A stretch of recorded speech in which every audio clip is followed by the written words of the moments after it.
17वीं सदी के मराठा योद्धा छत्रपति शिवाजी महाराज की मूर्ति ढहने की घटना महाराष्ट्र की राजनीति में एक बड़ा मुद्दा बन गई है। प्रधानमंत्री नरेंद्र मोदी से लेकर राज्य के मुख्य एकनाथ शिंदे इस घटना को लेकर महाराष्ट्र के लोगों से माफ़ी मांग चुके हैं। इसके बावजूद विपक्ष के विरोध प्रदर्शन थमने का नाम नहीं ले रहे हैं। रविवार को महाविकास अघाड़ी गठबंधन के नेताओं ने इस घटना के विरोध में मार्च निकाला। ये मार्च दक्षिण मुंबई के हुतात्मा चौक से गेटवे ऑफ इंडिया तक निकाला गया, जिसमें शिवसेना यूबीटी प्रमुख उद्धव ठाकरे, पार्टी नेता आदित्य ठाकरे और संजय राउत और महाराष्ट्र कांग्रेस प्रमुख नाना पटोले भी विरोध मार्च में शामिल हुए।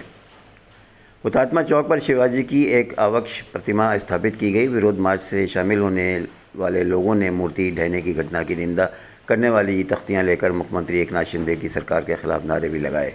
शरद पवार ने विरोध मार्च के तहत कुछ दूरी तक पैदल यात्रा की।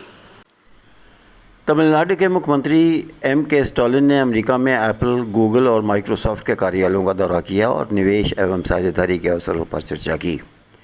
तमिलनाडु में निवेश आकर्षित करने के उद्देश्य से अमेरिका की यात्रा पर पहुंचे स्टालिन ने शनिवार को एप्पल, गूगल और माइक्रोसॉफ्ट के कार्यालयों के दौरे को अद्भुत बताया।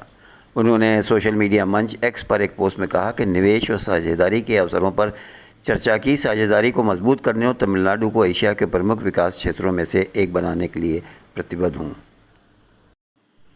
महाराष्ट्र में गोमांस ले जाने के संदेह में एक बुजुर्ग व्यक्ति को उसके सहयात्रियों ने चलती ट्रेन में थप्पड़ मारे और दुर्व्यवहार किया। दर्जनों लोग इस घटना को देखते रहे, लेकिन उस व्यक्ति की मदद के लिए कोई आगे नहीं बढ़ा। इस घटना का वीडियो वायरल हुआ, जिसमें लगभग 1 दर्जन लोग अशरफ मुनियार से 2 बड़े प्लास्टिक बक्सों में मांस जैसे पदार्थ के बारे में पूछताछ करते हुए दिखाई दे रहे हैं।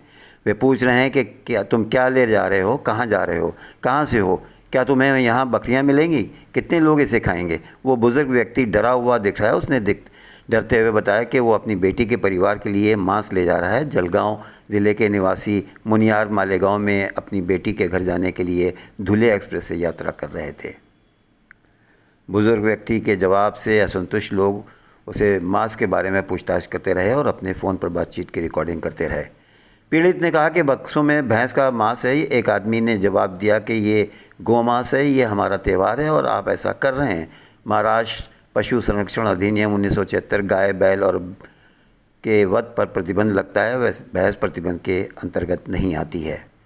बहरहाल रेलवे कमिश्नर ने घटना की पुष्टि की है और मामले में प्रथम सूचना रिपोर्ट FIR दर्ज कराई है। कमिश्नर ने कहा है कि रेलवे पुलिस उन यात्रियों की तलाश कर रही है जिन्होंने उनके साथ मारपीट की। वीडियो वायरल होने के बाद राजकीय रेलवे पुलिस GRP ने उस बुजुर्ग व्यक्ति से संपर्क किया है, जो पहले शिकायत दर्ज करने के लिए तैयार नहीं था।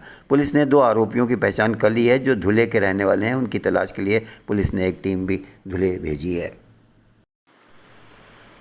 छत्तीसगढ़ के जांजगीर चांपा ज़िले में एक कांग्रेस नेता ने अपनी पत्नी और 2 बेटों के साथ जहर खा लिया है, जिससे बड़े बेटे की तत्काल मौत हो गई है। वहीं कांग्रेस नेता पत्नी और छोटे बेटे को गंभीर हालत में बिलासपुर के सिम्स अस्पताल में भर्ती किया गया है, जहां तीनों ने रविवार सुबह दम तोड़ दिया। जानकारी के अनुसार कर्ज से परेशान होकर कांग्रेस नेता ने यह कदम उठाया है। फिलहाल कांग्रेस पुलिस मामले की जांच कर रही है। जहांगीर के दोंगापार निवासी कांग्रेस नेता पंचराम यादव 66, उसकी पत्नी दिनेश नंदिनी 55, पुत्र नीरज यादव बंटी 28 और सूरज यादव 25 ने 30 अगस्त को एक साथ जहर खाया था।